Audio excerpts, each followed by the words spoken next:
რადიო ჯორჯიან ტაიმსი წარმოგიდგენთ გადაცემას თარჩოს მიღმა მამა პეტრე და გიორგი ფხაკაძესთან ერთად.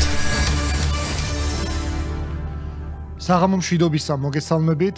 დღეს არის პარასკევი და ჩემი და გიორგი ფხაკაძის ერთობლივი შემოქმედების და საუბრების პირველი დღე და მე მინდა დღეს საჯაროდ გიორგი ფხაკაძეს ჩვენს ძვირფას მსმენელებთან და Facebook მაყურებლებთან ერთად ჩვენი რადიოს ხელმძღვანელობის სახელით გადავუხადო მადლობა, რომ უამრავ ადამიანის გულს ათბობს მისი საუბრებით, მისი გამოსვლებით, მისი აქტივობებით, რომელიც არის ძალიან მნიშვნელოვანი და ძალიან საინტერესო ჩვენი ერისთვის, ჩვენი ხალხისთვის.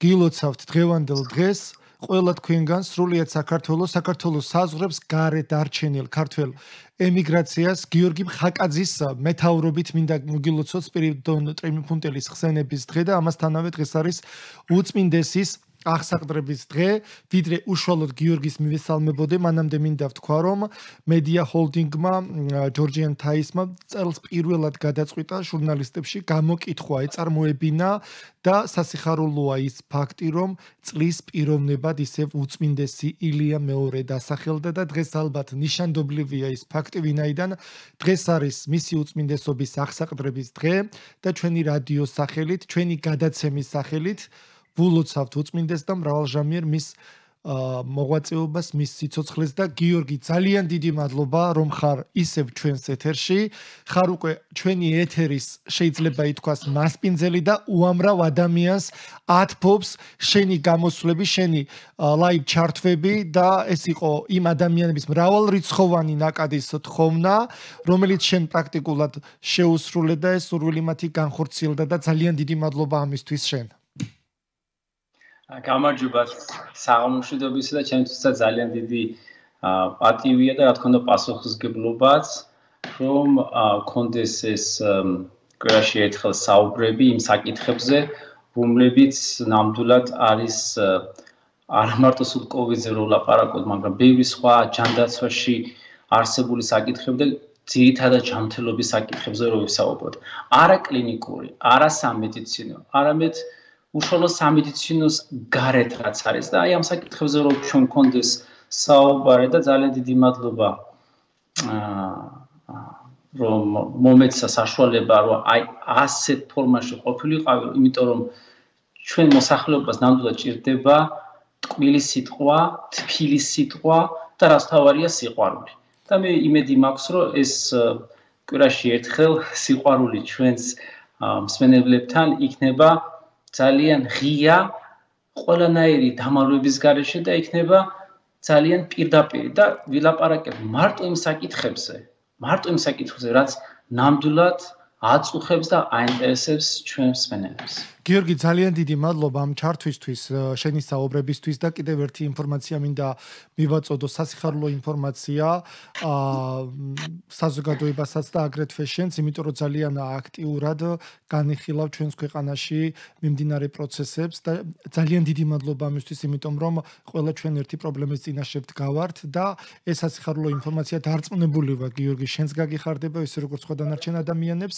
რომ კავკასიის საავტოიმპორტმა პირველი საუნივერსიტეტო კლინიკის 161 მედდა საჩუქრად 1000 ლარი ჩაურიცხა, სულ ჯამში კი 171,000 ლარი გადაურიცხა და ეს არის დასაფასებელი ფაქტი, ვინაიდან ჩვენთან სამედიცინო განხრით ადამიანები დაფასდნენ, რომ კიდევ უფრო მეტად დაუდგნენ ადამიანებს მხარში, ანუ გეშუნდა გამოიყვანონ მძიმე მდგომარეობიდან და პარალელი მინდა გავავლო, რამდენიმე დღის წინ მე ვუყურე შენს ლაივ ჩართვას, გიორგი, სადაც პირბადეებზე საუბრობდი აქტიურად და ამ შენმა ჩართვამ ძალიან სერიოზული შედეგი გამოიღო და ფაქტი სახეზე არის ის, რომ თვითონ აფთიაქებმა წყურად იღეს შენი ეს საუბრები და ძალიან კარგი და დადებითი გადაწყვეტილება მიიღეს ჩვენი ქვეყნის მოსახლეობისათვის.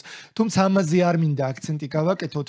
მე მინდა გითხრათ ძვირფასო რადიო მსმენელებო, მე და გიორგი, როდესაც პარასკევობით ვისაუბრებთ მთელ რიგ საკითხებზე, საკითხები გამომდინარეობს თქვენი ცხოვრებიდან და ჩვენს ქვეყანაში თუ ზოგადად ადამიანებში არსებული სოციალური პრობლემებიდან და ჩვენ ერთობლივად შევთანხმდით რომ დღეს სამწუხაროდ ისე თემაზე გვესაუბრა რაც აქტუალურია და ეს არის სუიციდის თემა, სუიციდის საკითხი და ამასთან დაკავშირებით მე თეოლოგიურ ჭრილში განვიხილავ თუ რას ნიშნავს ეს გიორგი მინდა ისაუბროს ფსიქოლოგიურად და სამედიცინო თუ ზოგადად სამეცნიერო ტერმინოლოგიით თუ როგორ შეიძლება ამისგან თავი დავიცვათ და რატომ არის ეს ასეთი აქტუალური არა მხოლოდ ჩვენს ქვეყანაში, არამედ შეიძლება ითქვას მთელს მსოფლიოში.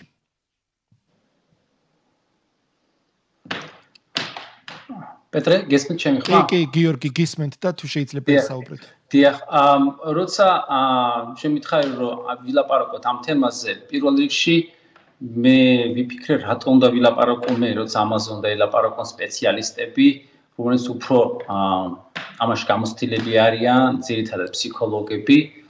მაგრამ სიმართლე რო გითხრა, რატო დავთანხმდი ამაზე საუბარი, იმიტომ რომ ჩემი რამოდენიმე ახლობლის შვილი სამწუხაროდ აღარ არის ჩვენთან ერთად, იმიტომ რომ ზუსტად აი ამ პრობლემის წინაშე დადგა. საერთოდ წელიწადში 800,000 ადამიანი თითქმის არის ზუსტად ამ სუიციდის ცხვეყვლი და პრაქტიკულად ყოველი 40 წამი მსოფლიოში მსოფლიოში რაღაც ადგილას ჩვენ გვაქვს ეს პრობლემა რომ ერთი ადამიანი კარგავს სიცოცხლეს ყოველ 40 წამი. და რომ დაფიქრდები ამ ციფრზე, ეს არის ძალიან მძიმე ციფრი. მაგრამ მეორეს მხრივ რომ დაფიქრდები თუ რატო არის ეს და ჩემ მეგობრებს, კოლეგებს ვესაუბრებდი, მეთქე რა არის გამოსავალი, რა შეიძლება გაკეთდეს და თურმე ყველაზე კარგი წამალი სუიციდის საწინააღმდეგო ეს არის სიტყვა. ეს არის რომ ადამიანს მოусმინო და ყველაზე რთული არის სხვათა შორის რომ 15-19 წლის ასაკამდე ახალგაზრდებში ეს არის ერთ-ერთი უდიდესი პრობლემა სამწუხაროდ. და რატო? იმიტომ რომ ალბათ ამ ასაკში ყველაზე რთული არის რომ მოგისმინონ, რთული არის რომ გაუზიარო შენი მოსაზრება და რთული არის რომ აი ჩამოყალიბების პროცესში როცა არის ადამიანი და აი აქ უკვე ფსიქოლოგიური საკითხი არის ის რომ ბავშვი არის კიდე სკოლაში არის შეიძლება უნივერსიტეტში გადადის აი ეს ძალიან დიდი ფსიქოლოგიური წნეხი არის ახალგაზრდა ადამიანზე და აი აქ ჩვენ ვდგავართ იმის წინაშე რომ ადამიანს არ აქვს საშუალება გაუზიაროს და თქვას რა აწუხებს. ჩვენ ახლა ვართ ელექტრონული მედიის პრაქტიკულად ძიმე დრო არის, იმიტომ რომ ელექტრონული მედია მთლიანად შეჭამა ჩვენი შინაგანი არსება. და ზოგჯერ ჩვენ გვაკლია ზუსტად ის ადამიანური ურთიერთობა, ადამიანთან კომუნიკაცია. და ზუსტად ის არის რომ აი ეს მეგობრული კომუნიკაცია ადამიანური ან მე ვიცახი რომ შეიძლება კი იმ ტელეფონის უკან არის სხვა ადამიანი, მაგრამ არა ჩვეულებრივი ადამიანში, ნუ ახლა რა თქმა უნდა პანდემია გვაქვს და მე ასევე მოვუწოდო 2 მეტრიანი დისტანციით, მაგრამ ადამიანური ურთიერთობას არაფერი არ არსებობს ამაზე უკეთეს და ყველაზე კარგი წამალი არის და სხვაში ძალიან მარტივი არის რომ ახლობელი მეგობარი არის ზუსტად ის ადამიანი, რომელს პირველი შეიძლება შეამჩნიოს რაღაცაშია საქმე. და დამერწმუნეთ რომ ყველაზე მნიშვნელოვანი არის რომ როგორც კი პირველი სიგნალი როცა ვინმე ამბობს თქვენ ახლობლებში რომ აი არა ვარ კარგად და შეიძლება რაღაც აი ვაპირებ ჩავიდინო რაღაც ის რაც არ არის კარგი. ამ სიტყვის გამეორებას კი არ მინდა. თქვენს უყოველთათვის უნდა ატეხოთ განგაშის ნიშანი. არასდროს არ არის ამაზე საუბარი თქვათ ირგვლივ თუ თქვენ იცით რომ თქვენ მეგობრები, თქვენი ახლობლები, თქვენი შვილები, თქვენი ოჯახის წევრები თუ შეიგზენით რომ ამაზე ადამიანი ლაპარაკობს, ამ ფიქრობს, სულ ყოველთვის შეეცადეთ რომ იქნებ დაიწყოთ ამ ადამიანთან საუბარი და ისე დაიწყოთ საუბარი ამ ადამიანთან რომ ეს ადამიანი იგრძნოს სითბო, კომფორტი და რაც თავარია იზნოს სიყვარული. იმიტომ რომ ტკბილის სიტყვა არის საუკეთესო წამალი, იმიტომ რომ დანარჩენი სხვა აზრი არ არის და განსაკუთრებით ბავშვებში, ახალგაზრდებში რა არის? სკოლა მთავრდება, გამოცდები, საჩაობარო ინსტიტუტში, ძალიან დიდი წნეხი, რაღაცა ახალი ტასასმერის ჩაცმა, რაღაცა აი ჩემი მეგობრები რაღაც საკეთებენ, აი ძალიან დიდი სოციალური ზეწოლა არის, უნივერსიტეტის ზეწოლა არის, სკოლის, მშობლების არის ძალიან დიდი ზეწოლა არის და ზუსტად აი ამ ზეწოლის ქვეშ როცა არის ახალგაზრდა ჭირდება ტკბილი სიტყვა და ეს ტკბილი გარემო. და გვახსოვდეს ეს ყველი გარემო არაზუს არ იქნება შესული არანაირი ტელეფონით და არანაირი თქვათ გაჯეტით ეს მარტო ადამიანური ურთიერთობა უნდა იყოს სათავეში. გიორგი, იცით რა მაინტერესებს როგორ ფიქრობ შენ ამ ტიპის პრობლემა, რომელიც დღეს კაცობრიობის წინაშე დგას და გისმენდი გულდასმით და თქვი კიდეც რომ მსოფლიოშიო 40 წამში ერთხელ ვიღაცა მიმართავს სუიციდს და იკლავს თავს.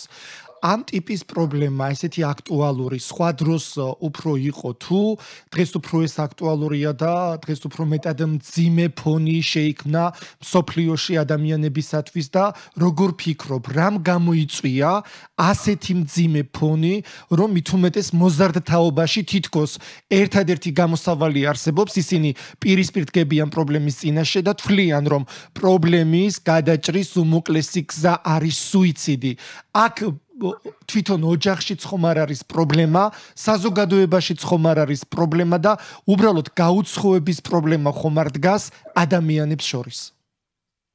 კარგი კითხვა არის, პეტრე, რა არის, იცი, რომ გადახედო სტატისტიკას და ინფორმაციას, ეს ბოლო წლებია, ეს სტატისტიკა იყო მეტნაკლებად, თქვა იზრდებოდა, მაგრამ ძალიან სწრაფად არა.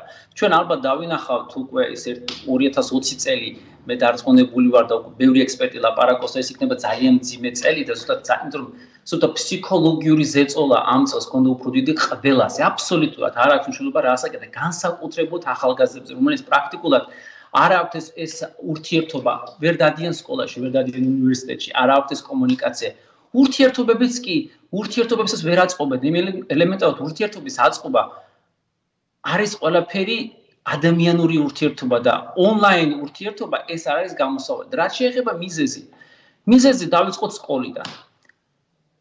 ბევრი კვლევა გვაჩვენებს, რომ ზუსტად პედაგოგები, რომლებიც უყურებენ პრაქტიკულად ბავშვი როცა გადის სკოლიდან, მშობლები ვერც ხედავენ თავის ბავშვს და ბავშვი არის პრაქტიკულად იმ სასწავლებელში, სადაც არიან ბავშვები მთელი დღე და ზუსტად სკოლას აქვს ძალიან დიდი პასუხისმგებლობა და ზუსტად სკოლას ჭირდება დახმარება.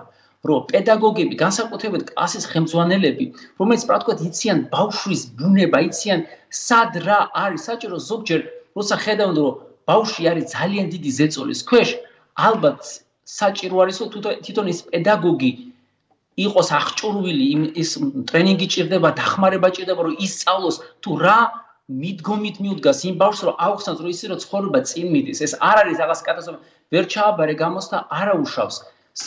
ერთად ვიმუშაოთ ბოლოს და ბოლოს ნუ აი ეს კიდე ზეწოლა გინდა თუ არა ყველა უნდა იყოს ექიმი და იურისტი ხო ანუ აი ესეთი მომენტი არის რომ ზუსტად აი კარგი პედაგოგი რომელიც არის აღჭურვილი და სხვადასხვა პედაგოგებს ჭირდებათ ასევე დახმარება რომ დაიხმარონ ბავშვებს ამოვიდნენ აი ამ მძიმე მდგომარეობიდან ასევე სიტუაცია არის სხვადასხვა ძალიან მძიმე უშუალოდ ოფისებში ჩვენი მუშაობის პროცესი ისეთი რთული არის, რომ ყოველი დღე უფრო მეტი და უფრო დიდი დატვირთვა არის თითოეულ თანამშრომელზე. აი ოფისებში პრაქტიკულად ის რაც იყო მოთხოვნა 10 წლის უკან და ის რაც აკეთებდა მაგალითად 3 ადამიანი, დღევანდელ დღეს ამას აკეთებს 1 ადამიანი. შესაბამისად ფიზიკურად ძალიან დიდი სტრესი არის და ეს მუშაობა ვითომ 9-დან 6-მდე სინამდვილეში ადამიანი მუშაობს უფრო მეტ, უფრო ბევრ დროს ხარჯავს და შესაბამისად აი აქ უკვე ძალიან მნიშვნელოვანია ეს დამსაქმებელი, უფროსი, მენეჯერი, რომელიც უნდა დაინახოს, რომ შენი თანამშრომელი შეიძლება გადაიწვეს. და სხვადასხვა იაპონიაში არის ერთ-ერთი დიდი პრობლემა სუიციდის, იმიტომ რომ ზუსტად ძირითადად იქ ხდება, აი ზუსტად რომ ძალიან ანუ ნამეტანი ბევრი მუშაობს და აი სტრესი, სამუშაო სტრესი არის ძალიან ცუდი და ზუსტად ეს მენეჯერის პასუხისმგებლობა არის, რომ დაინახოს ეს და ამ მენეჯერზე დახმარება ჭირდება, რომ წინასწარ, ანუ პრევენციის სახით ნახოთ თუ სად არის პრობლემა და ზოგჯერ გააჩეროს ეს თანამშრომელი, ზოგჯერ გაუშვათ შებულებაში და ისე გაუშვას, რომ ტელეფონის წარსულში თაში გაუშვას, არანაირი ტელეფონი, არანაირი ინტერნეტი და სუფთა ჰაერზე იარე. აი ეს გვაკლია ჩვენ და ალბათ ჩვენ ბევრი პრობლემა გვაქვს, კომპლექსური პრობლემები, მაგაზე ვისაუბრებთ რეკლამის შემდგომ, დაგველოდეთ ჩვენ ახლა პირდაპირ ეთერში რეკლამის შემდგომ დავბრუნდებით. Radio Georgian Times-ი წარმოგიდგენთ გადაცემას თარჩოს მიღმა მამა პეტრე და გიორგი ფხაკაძესთან ერთად. საღამოშვიდობისა ჩვენი პირდაპირ ეთერში დააბრუნდით პარიზიდან გვერდება ჩვენი თანაწამყვანი გიორგი ფხაკაძე და ვსაუბრობთ ისეთ აქტუალურ საკითხზე როგორიც არის სუიციდის თემა მიუხედავად იმისა არის ძალიან მძიმე სასაუბრო მაგრამ სამწუხაროდ ჩვენს ყოველდღიურობაში ამ პრობლემას ვხვდებით ისე რომ თითქმის ყველა ფენა თითქმის ყველა ასაკის ადამიანი განსასწრების პერიოდში თუ სასწრაფოთილების ჟამს მიმართავს ამას. გიორგი მისაუბრა, რა თქმა უნდა, მის ფსიქოლოგიურ მხარეებზე და მე მინდა დავამატო, რომ ზოგადად სუიციდი ეს არის ყველაზე გაუმართლებელი რამ ქრისტიანულ სარწმუნოებაში და ზოგადად რელიგიისათვის, რადგან არ არსებობს სიტუაცია მძიმე, საიდანაც შეიძლება გამოსავალი ჩვენ არ ვიპოვოთ. ნებისმიერი სიტუაციის მიღმა არსებობს გამოსავალი, ოღონდ ჩვენ ამას უნდა ვხედავდეთ და უნდა გქონდეს სურვილი რომ ამ სიტუაციიდან თავი დავაღწიოთ. რაც შეეხება სუიციდის თემას, ეს არის ისეთი მძიმე ცოდვა, რომლის შემდეგაც ადამიანს წესისაგებაც კი ეკრძალება, ვინაიდან ეს არის ჩვენ ვსაუბრობთ სახარების სიტყვებიდან, როდესაც ქრისტეს ეკითხებიან მოციქულები, რომ ადამიანს ყველა ცოდვა ეპატიება, ქრისტე პასუხობს, ადამიანს ყველა ცოდვა ეპატიება, გარდა სულიწმინდის გმობისა და სულიწმინდის გმობად ერთ-ერთი შეიძლება მივიჩნიოთ ჩვენ სუიციდი, ანუ თვითმკვლელობა და ზოგადად მეჩინური შეგონება მახსენდება გიორგი, არ გაბედო სიკვდილი, სანამ ცოცხალი ხარ. თვითმკვლელობა მარტო ის არ არის, რომ თოგზე ჩამოიყიდო თავი ან ხიდიდან გადახტე. თვითმკვლელობა ის, როცა ადამიანი უმოქმედო სიტუაციაში იმყოფები, არაფერს არ აკეთებ იმისათვის, რომ შენი ცხოვრების წესი გაილამაზო, გაიჯანსახო, გამოცვალო, უკეთესობით შეცვალო და როგორც შემოქმედმა საკუთარი თავი თუ საკუთარი მომავალი თავად შექმნა. ამ ყველაფრის გარეშე კი ადამიანი არის ცოცხალი ლეში, რომელსაც არანაირი მიზანსწრაფვა არ გააჩნია, არანაირი ინტერესი არ გააჩნია და აქედან კი ერთი ნაბიჯია სუიციდამდე. შეიძლება თავი ფიზიკურად არ მოიკლას ადამიანმა, მაგრამ სულიერად ის უკვე თვითმკვლელი იყოს და ამიტომ ნებისმიერ სიტუაციაში გააზრებაც კი, როცა ადამიანი გაიაზრებს საკუთარ თავთან, რომ მან შეიძლება მოიკლას თავი, ეს უკვე არის უდიდესი ტრაგედია, ეს უკვე არის უდიდესი ცოდვა და უნდა ავტეხოთ განგაშის ზარები და ვეთანხმები გიორგის, როგორც კი ჩვენთან მოვა ადამიანი და შემოგჩივლებს, რომ ის ძალიან ცუდად გრძნობს თავს და გამოსავალს ვერ ხედავს, ჩვენ თავი რომელიც ჩაღონული გვაქვს ტელეფონებში უნდა ამოვწიოთ მაღლა და ამ ტიპის ადამიანს დაუჭდეთ გვერდით და ვესაუბროთ რაც შეიძლება მეტი, რომ კიდევ უფრო მეტად გაიხსნას ის ადამიანი და გამოსავალი ერთად მომნახოთ. გიორგი, მე მაინტერესებს პროცენტულად შენ ინფორმაციას თუ ფლობ ამ ფორმით, ამ ნიშნით თუ პრობლემით რომელი ქვეყანა გამოირჩევა და რომელი ქვეყანა არის მოწინავე, თუ შეიძლება ამ ცოდვას ჩვენ მოწინავეობა ვუწოდოთ. სამწუხაროდ თქვენ გაგიკვირდებათ, მაგრამ მოწინავე ამ სფეროში ეს არის იაპონია და შვეიცარია. და ზოგ ხალხს ფიქრობს რატო და ზუსტად ანალიზია გასაკეთებელი თვითონ საზოგადოება როგორ არის და საზოგადოების წნეხი თითოეულ ინდივიდუუმზე არის ძალიან დიდი. ავიღოთ იაპონიაში წნეხი მოდის ბავშვობიდან, ძალიან ძლიერი წნეხი არის სკოლაში, უნივერსიტეტში, სამუშაო ადგილში და სხვათა შორის იქ იაპონიაში არის ცალკე ტერმინი ადამიანი, ვინც გადაიწვა სამსახურში, გარდაიცვალა სამუშაო ადგილას. ანუ აი აქ არის საუბარი იმაზე, რომ ძალიან ესე ვთქვათ ეს წნეხი, რომელიც მოდის, ეს ინდუსტრიალიზაცია, რომელიც მოიტანა, ადამიანი არის მოწყვეტილი ბუნებას, მოწყვეტილი სუფთა ჰაერს, მოწყვეტილი ჩვეულებრივ არაფერი რო არ აკეთოს. ხო, ვითომ ესეთი პირადად მე ჩემთვის ძალიან რთული არის წარმოუდგინე, რომ არაფერი არ ვაკეთო, ხო? მაგრამ ჩემ ბუნებაშიც კი მე ვცდილობ, რომ მოვძებნო დრო, რომ მართლა არაფერი არ გავაკეთო და შეიძლება ეს იყოს დღეში 9 საათი, 40 წუთი გავისერნო სუფთა ჰაერზე. ელემენტარულად ვიარო, რომ twinმა ცოტა იფიქროს, სუფთა ჰაერი ავიღოთ და ანუ პრაქტიკულად რაღაცა შეიცვალოს. მაგრამ ყველაზე დიდი სირთულე არის ის იმ ადამიანთან, ვისაც არ აქვს სხვა ადამიანთან ურთიერთობა. აი ეს არის ყველაზე დიდი სირთულე. კიდევ ერთხელ ტელეფონი, მობილური არ ცვლის ადამიანურ ურთიერთობას. აი ამ პანდემიის დროს სხვათა შორის უკვე ძალიან საგანგაშო ინფორმაცია მოდის სხვა კვლევარებისგან, რომ პრაქტიკულად ეს ჩაკეტულობა ძალიან მოქმედეს ფსიქიკაზე, როგორც განსაკუთრებით ახალგაზრდების და მოზრდილების, მაგრამ აი ახალგაზრდებზე მინდა გავამახვილო ყურადღება, პრაქტიკულად როცა ანალიზი ხდებოდა ჩემი რამოდენიმე ახლობლის შვილი, რომელიც დაკარგა სიცოცხლე ასეთი გზით, ჩვენ შოკში ვიყავით ყველანი და ჩვენ ვერ გავიგეთ რატომ მოხდა ეს. და პირველი 2 წელიწადი საერთოდ ვერ ვლაპარაკობდით ამ საკითხს, ეს ტაბუირებული იყო და საერთოდ არავინ არ ლაპარაკობდა და ახლა ალბათ ჩემი ქართული კუთხით მე დავიწყე ამაზე საუბარი ჩემს მეგობრებთან და თითო ოჯახის წევრებიც კი ისე დასტრესილები იყვნენ და ისე დეპრესიაში იყვნენ, რომ პრაქტიკულად ისინი კიდევ უფრო ჩაკეტილები იყვნენ და ეს ჯაჭვი შეიძლება გაგრძელებული იყო. და პრაქტიკულად თითქმის გამეორება შესაძლებელი ყოფილიყო იმ ოჯახში და ისეთ ეს გახსნილობა, ლაპარაკი და მე ჩვენ მქონდა ძალიან ბევრი საუბარი, ეს იყო ღამები გავათენეთ ერთად და აღმოჩნდა ისე რომ ჩვეულებრივად მე თვითონ მშობელის მიხვდა, მშობელი იცოდა რომ ბავშვი ვერ იყო კარგად. და ბავშვი ელემენტარულად სიგნალს აძლევდა, რომ აი ვერა ვარ კარგად, მე ვერ ჩავაბარებ ამ გამოსას, მე შვეიცარიულ ჩემ მეგობრებზე მაქვს საუბარი, პრაქტიკულად ბავშვი იყო ესეთი დიდი წნეხის ქვეშ, აი ვერაბარებდა გამოსას და გინდა თუ არა უნივერსიტეტში უნდა ჩაებარო და არ უნდა ამ ვერაბარებდა ბავშვი და ეს წნეხი და ვერ ჩააბარო, რა იცით, ყველა ვერ იქნება ექიმი. და ეს ნორმალ, ეს უნდა მივიღოთ.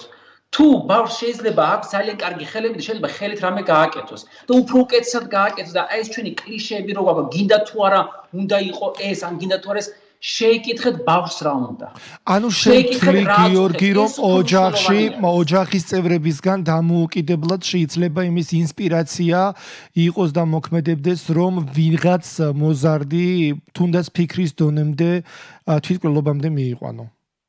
ხოლო აი ეს იყო ზუსტად ეს ჩვენ ახლა ვლაპარაკობთ ესეთ ქვეყანაში, სადაც ყველაფერი ჩამოყალიბებულია, ყველაფერი სერვისია, მაგრამ იქაც არის, იმიტომ რომ საზოგადოების წნეხი არის დიდი. საქართველოში მე ვფიქრობ ჩვენ უფრო ასე თქვა ჩვენ ამ თვალსაზრისით ჩვენ უფრო ვართ დაცულები, იმიტომ რომ მაინც ჩვენ ცლად მარტო არა ვართ, იმიტომ რომ თვითონ ჩვენი საზოგადოება არის ესე აწყობილი, ყველას ყველაფერი გვაინტერესებს. რწმენაც ალბათ მეტია, გიორგი, რწმენაც ალბათ მეტია და ეკლესიური, თქვა სურვილი და ინტერესი, რომ ეკლესიაში იარონ და შესაბამისად იქ ისმენენ ქადაგების დროს, რომ თვითმკვლელობაზე ფიქრიც კი უდიდესი ცოდვა და დანაშაულია და შეიძლება ზუსტად ეს მომენტი მოქმედებდეს ადამიანზე, რომ ნაკლებად ვთქვათ იფიქრონ ამ საკითხზე, თუმცა ამისგან დაცული და დაზღვეული არავინ არ არის და ჩვენს ქვეყანაში განსაკუთრებით მოზარდი თაობა ხშირად მიმართავს ამ ფორმას და ასრულებს სამწუხაროდ ფატალურად სიცოცხლეს. მაგრამ მე მჯერა რომ თუ ჩვენ ამისი პრევენცია არის შესაძლებელი. თუ ჩვენ გაიგებთ რომ ნებისმიერი ადამიანი, პეტრე, აი შენ ძალიან სწორად თქვი, თუ ადამიანი ერთხელაც კი წამოწთა სიტყვა რომ აპირებს თავის მოკვლას, ეს უკვე არის განგარში. არ ჩათვალოთ, რომ ეს არის ხუმრობა. ეს ხუმრობა შეიძლება ადამიანი ხუმრობით თქვა, ჩემი რჩევა არის, ატეხეთ უდიდესი განგარში. დიახ. და ჯობია იყოს სრულ განგარში, ვიდრე ჩვენ გვექნება მერე საშინელი შედეგი. თუ ერთი განსაკუთრებულად ბავშვი და განსაკუთრებულად ყველასათვის, ყველა ასაკისთვის თუ ადამიანი ფიქრობს და თქვენ იგრძენით, ან ადამიანი სულ ყოველთვის ამბობს წინასწარ, რომ მე ვაპირებ ამის გაკეთებას. შეიძლება ის იყოს მეგობრის, შეიძლება ის იყოს სიყვარულის ნიადაგზე, შეიძლება იყოს მეგობრული რაღაც ურთიერთობა, არ აქვს მნიშვნელობა რაზე, სამსახურში. იმ წუთასვე ყველანი როგორც საზოგადოება არის საჭირო მობილიზება. იმ წუთა იმ ადამიანს უნდა ჩვენებურად, ქართულად, გემრიელად ჩავეხუტოთ. უთხარი ბოლოს და ბოლოს დალიეთ. არ ვიცი რაღაცა კიდე, მაგრამ სიტყვა ადამიანი უნდა იგზნოს სიტყვა, უნდა იგზნოს რომ ის მარტო არ არის და ის პრობლემა რაც არის ერთობლივად, ერთიანი ძალებით შეიძლება იყოს მოგვარებული. მოუგვარებელი არაფერი არ არის, განსაკუთრებით ახალგაზრდა ასაკში, როცა მაგას გებულობ, ესე იგი მაჟრიალებს ტანში როგორ ახალგაზრდა თელი სიცოცხლე წინა გაქვს, ყველაფერი შეიძლება თან შეიძლება გადაატრიალო. შეიძლება თელი ქვეყანა გადაატრიალო და ასეთ რაღაცას აკეთებ? რას ლაპარაკობ? თუ რაღაცის გაკეთება გინდა, მაშინ მოდი ერთობლივად, აი თუ შენ მართლა ასეთ ნაბიჯის გადადგმას მოდი მაშინ ერთობლივად გავაკეთოთ სიგიჟე მოდი გავაკეთოთ ისაც არავის არ გაუკეთებიათ გინდა მოდი რაღაცა ავაშენოთ მოდი დავეხმაროთ სხვას მოდი ავაშენოთ რამე მაგრამ სიცოცხლის ფასი არ არის რაღაცა რო გადაარდოს ამ პირქვის სიცოცხლე ყველაზე მდიდარი რაც არის და საქართველოში სხვათა შორის საქართველოში ყველაზე დიდი სიმდიდრე რაც არის ჩვენ ქვეყანაში ეს არის ადამიანები ეს არის სიცოცხლე თითოეული ადამიანის ეს არის ყველაზე დიდი სიმდიდრე რაც ჩვენ არ გვაქვს ნავთობი გაზი და ასე შემდეგ მაგრამ ჩვენ გვაქვს ადამიანები და თვითო ადამიანის სიცოცხლე ეს არის ჩვენი უდიდესი სიმდიდრე და ეს არის ჩვენი ასე ვთქვათ ნავთობის რაღაც საბადო თვითო ადამიანი შეიძლება შექმნას სიკეთე შეიძლება შექმნას დოვათი და შეიძლება შექმნას ღიმილი და აი ეს არის ძალიან მთავარი როცა ვლაპარაკობთ ამ საკითხს გიორგი ძალიან საინტერესოდ საუბრობ და დარწმუნებული ვარ რომ ეს არ იყო მარტო ჩემი ახირება რომ ჩვენ ერთად გვესაუბრა კვირაში ერთი დღე თუნდაც პარასკევს მთელ რიგ საკითხებზე ეს მართლაც აქტუალურია და ძალიან მნიშვნელოვანია იმიტომ რომ ჩვენს ერთობლივ გადაცემას ისედაც ინდივიდუალურ ჩართვებს უამრავი ადამიანი მოყვება და უსმენს და ჩვენ ვალდებულები ვართ და ზუსტადაც რომ შენი სიტყვა და საქმე არის ერთმანეთის თანასწორი და რასაც ამბობ და რასაც ქადაგებ შეიძლება ასე ითქვას ზუსტად იმას ახორციელებ ცხოვრებაში და ამისთვის ძალიან დიდი მადლობა მინდა გადაგიხადო იმიტომ რომ ადამიანებს ერთმანეთის მიმართ თითქოს ნდობა დაეკარგათ ვფიქრობ აქედან იწყება უკვე ყველაზე დიდი პრობლემა ადამიანის ცხოვრებაში რომ ის თვლის ამ სამყაროში არის მარტო რომ მას ვერავინ ვერ უგებს რომ ის აბსოლუტურად იზოლაციაშია ის ზედმეტია ის გარიყულია ის არავის არ სჭირდება და შესაბამისად როდესაც ფსიქოლოგიურად ის არ არის მომზადებული მაღალ დონეზე როდესაც მას არ გააჩნია ღვთის შიში და რწმენა შესაბამისად მას ერთადერთი გზა რჩება რომელიც რეალურად არც უნდა არსებობდეს რადგან ეს არის ალბათ ის განაჩენი რომელიც გასაჩივრებას არასდროს არ დაექვემდებარება და ამით ის საბოლოოდ დაიღუპავს თავს და შესაბამისად რა თქმა უნდა შედეგზე ვერ გავდივართ და ამიტომ ამ ტიპის საუბრები ამ ტიპის ურთიერთობები რასაც ჩვენ ვაკეთებთ რა თქმა უნდა შენთან თანამშრომლობით ვფიქრობ რომ უამრავ ადამიანს გადაარჩენს დააყენებს სწორ გზაზე და როგორც მინიმუმ დააფიქრებს და ხომ იცი გიორგი რომ ფიქრიდან იწყება შემდგომ უკვე სხვა დანარჩენი ცხოვრება და ურთიერთობებიც და როდესაც იფიქრებ იმას რომ თურმე ეს არ ყოფილა გამოსავალი და მე ტყუილად მეშლება ნერვები და მე ტყუილად მიფიქრია იმაზე რომ თურმე სუიციდი ეს არის გამოსავალი რომლითაც ყველა პრობლემა დამთავრდება და ამით ქვის წერტილს დავსვამ და აღარ დავიტანჯები სინამდვილეში კი მე იწყება ნამდვილი ტანჯვა გიორგი როგორ ფიქრობ განსაკუთრებით მოზარდ თაობაში არის ეს ძალიან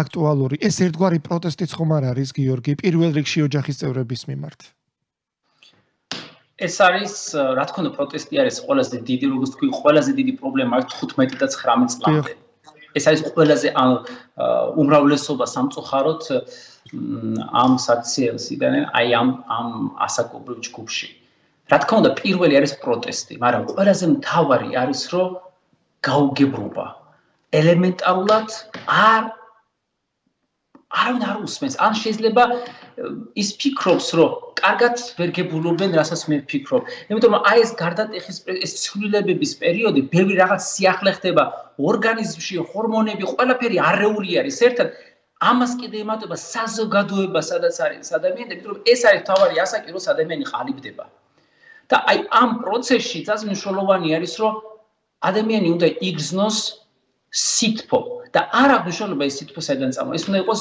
გულახთილი სითფო ეს უნდა იყოს სითფო რომელიც დაიხმარება ადამიანს ნახოს ჭეშმარიტება თავის ცხოვრებაში ანუ რა აინტერესებს ყველაზე მეტ არ აქვს მნიშვნელობა რა არ აქვს მნიშვნელობა რა მიმართულებით წავა არ აქვს მნიშვნელობა რა პროფესიით წავა მაგრამ თავარია რომ ის ფიქრობს ის სწორია და ეს არის მაგისთვის ჭეშმარიტება და ეს არის სწორი გზა მაგრამ აი აქ ზუსტად რატო ვაბობ მე მნიშვნელოვანი არის რომ ვინ იქნება მის გვერდზე როცა დაეხმარება აი ამ გზის ნახვაში გიორგი კიდევ რა მაინტერესებს იცი პრობლემა რომ აი უკაცრავად რა მაინტერესებს იცით აი მე ვფიქრობ ეს ჩემი აზრია მაგრამ მაინტერესებს დამეთანხმები თუ არა ხშირ შემთხვევაში მოზარდ-თაობაში როდესაც ისინი უკვე ყალიბდებიან და საკუთარ თავში ისეთ რაღაცას ხედავენ რასაც შეიძლება საზოგადოება პროტესტით შეხვდეს და ვერ მიიღოს ეს ხომ არ ნიშნავს კიდევ ერთხელ საკუთარი თავის მიუღებლობასაც რომ შენ რაღაცნაირი ხარ ოღონდ ეს რაღაცნაირობა შენ შეიძლება არ გააღიზიანებდეს, მაგრამ შენს გვერდით მყოფმა ადამიანმა ეს ვერ მიიღოს და ამიტომაც ხარ იძულებული, იმიტომ რომ სხვა გამოსავალს ვერ ხედავ და შენ ვერასდროს ვერ მიგიღებენ და ამის გამო მოდი მირჩემნია რომ მე ეს ნაბიჯი გადავდგა და ყველაფერი დამთავრდეს. ეს მომენტიც ხომ არ არის ამ მოზარდაობაში, ისინი გახსნილად ვერ საუბრობენ ვერავისთან განსაკუთრებით ოჯახის წევრებთან, მაგრამ მე მინდა მეც ვიტყვი და შენს თქვა რომ ეს რა თქმა უნდა არ არის ამ შემთხვევაში გამოსავალი და პირიქით საკუთარი თავი თუ არ გიყვარს, საკუთარი თუ ისეთი არ მიიღე, როგორიც ხარ, სხვა მით უმეტეს არასდროს არ მიგიღებს. გეთანხმები პეტრე, ამაზე მეტი რა უნდა თქვა. შენ აი როგორ არის იცი, შენ თუ შენი თავი არ გიყვარს, შენ სხვა ვერ გიყვარება. დიახ. ამ რიცხვული არის. ან შენ უნდა გიყვარდეს შენი თავი და შენ სხვები გიყვარს. შენ ფასი სხვა ადამიანის სიყვარულს შენგან მოდის. და შენ თავი უნდა გიყვარდეს, შენ თავი უნდა აფასებდეს, შენ უნდა იყო ბედნიერი ყოველი დღე. მე ერთი მეგობარი მე მუშაობდი, სხვათა შორის ერთი ორგანიზაცია იყო, HelpAge, ბრიტანული ორგანიზაცია, რომელიც მუშაობდა მოხუცებთან და ძალიან საინტერესო იყო, მე მუშაობდი ახლო აღმოსავლეთში, აღმოსავლეთ ევროპაში, ბრიტანეთში და ასე შემდეგ, რომ ძალიან ბევრი ორგანიზაციებთან მქონდა ურთიერთობა და ძალიან ბევრი ორგანიზაციებთან და უშუალოდ აი მოხუც თავშესაფრებში დავდიოდი და სხვადასხვა კატარზისში მქონდა ძალიან კარგი შეხვედრა, სხვადასხვა კატარზისი აი სასწაულია რაც ხდება ეს კატარზისი საქართველოს უნიკალური, რაც ძალიან ბევრ ქვეყანაში არ არის. და კიდევ ერთხელ ვამბობ, რომ აი ასეთი ტიპის ორგანიზაციები ძალიან მნიშვნელოვანია და როცა მე მოხუცებთან მქონდა შეხვედრა და ერთი ქალბატონი იყო 100 რაღაცა წლის იყო. მე ერთი ზედათ ქალბატონებია სამწუხაროდ უფრო ამაღალასაკიანები და როცა ვიკითხებდი აი უკვე თქვენ ხართ 102 წლის და აი თქვენ რას ფიქრობთ? და ეს მეუბნებოდა, იცით რომ რა იცი ყოველი დღე რო ვდგები მე ვარ მადლიერი რომ მე შემიძლია დავინახო ზის სინათლე. ეს რა ბედნიერება რომ დილას რო ავდგები და მზეს დავინახავ და ეს დღე იწყება დღეიდან. ანუ თითოეული დღე არის სასწაული. სასწაულია დილას რო ავდგები და დილას რო ავდგები და რა მე არ ვიცი რა ეს არის მართლა სასწაული ხდება ყოველი დილას თქვენ ადგებით და ახალი დღე იწყება. ახალი შესაძლებლობები არის. რა თქმა უნდა, მთელი ჩვენ ცხოვრება არის სიძნელეები. და სიძნელეები ზუსტად ქმნის ჩვენ ცხოვრებას. სიძნელეები რო არ იყოს, მე მგონი ეს ცხოვრებას არ იქნებოდა საინტერესო. აი და ამ სიძნელების გადალახვა და რა თქმა უნდა, ის ადამიანი ყველაზე ბედნიერი, რომელიც თუ შენ გაქვს საშუალება, რომ შენ ყავს სხვა მეგობრები, ან სხვა ადამიანებს გეხმარებიან აი ამ სიძნელების გადალახვაში. გადალახვა შეიძლება იყოს ჩვეულებრივად მათემატიკის გამოცდა. მართლა გეუბნები ძალიან ბევრი შეცდომა აი ეს ბედურობა მოხდა ბავშვმა ვერ ჩააბარა მათემატიკის გამოცდა. აი რა რო არ ჩააბარა რა ამითი. იქნებოდა ბიოლოგი, ხო, მაგრამ აი ეს რო ძალიან დიდი ზეწოლა რო ერთი რაღაცა თუ ვერ გააკეთე, ცხოვრება დამთავრდა. ცხოვრება კი არ დამთავრდა, ცხოვრება მარტო იწყება. და ერთი რამე თუ არ გამოგვა, მეორჯერ გააკეთე. მეორჯერ გამოვიდა, მე 100ჯერ გააკეთე. ჩემი მაგალითი არის. მე არავინ ჩემი ნათესავებიდან არავინ არ მუშაობდა არც გაეროში, არც დიპლომატიურ სამსახურში, საერთოდ არცად, მაგრამ მე როცა ვიყავი პატარა ახალგაზრდა, მე ვამბობდი რომ მე მუშაობა გაეროში და თან ახლა ქუთაისელი ბიჭი ახლა ვინ წარმოვიდგინო ახლა გაეროში რა გინდა? მე თქვა აი მე მივახწევ იქნებოდი გაეროში და მე ვერც კი წარმოვიდგენდი რომ მე ვიქნებოდი გაეროს გენერალური მდივნის 10 კაციანი მრჩეველთა საბჭოში. ეს ხო საერთოდ წარმოუდგენელი არის, ხო?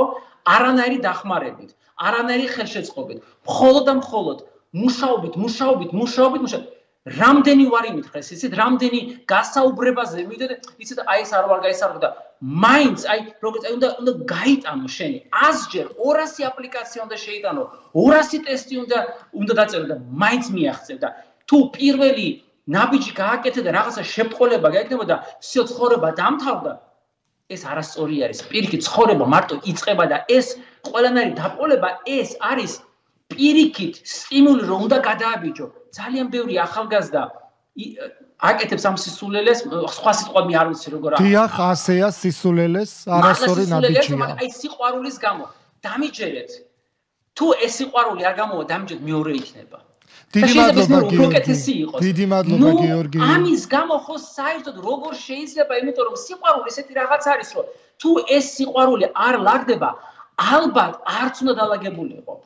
დიდი მადლობა. უნდა გადააბიჯო და ახალი სიყვარული მოძებნო, შეიძლება ის ახალი სიყვარული უკეთესი იყოს და ძალიან ბევრი მაგალითი იყოს. სამწუხაროა გიორგი, ჩვენი ეთერი ამოიწურა და მე გიორგის დავესესხები და ვიტყვით რომ ერთად ორივე ამას ვიზიარებთ რომ სიცოცხლე გრძელდება და მინდა გისურვოთ გაგრძელებული სიცოცხლე, რადგან ჩვენ ყველას ჩვენი წილი ჯვარი გვაქვს ატარებელი და ეს ჯვარი ღირსეულად უნდა ვზიდოთ. მადლობა ძვირფასო რადიო მსმენელებო, Facebook მაყურებლებო, დღეს ჩვენი ერთობლივი პირველი გადაცემა იყო და მე უამრავი ადამიანი უკვე მწერს და მადლობა გიორგი ბხაკაძეს, რომ იცლის თქვენთვის ის მართლაც რასაც ამბობს, ზუსტად რასაც ამბობს, იმ ცხოვრების წესით ცხოვრობს და ეს არის სასიხარულო ფაქტი დღევანდელ დღეს. მომავალ შეხვედრამდე ჩვენ პარასკევს ისევ პირდაპირ ეთერში თქვენთვის და მხოლოდ თქვენთვის ვიმუშავებთ. Radio Georgian Times-ი წარმოგიდგენთ გადაცემას თარჩოს მიღმა მამა პეტრე და გიორგი ბხაკაძესთან ერთად.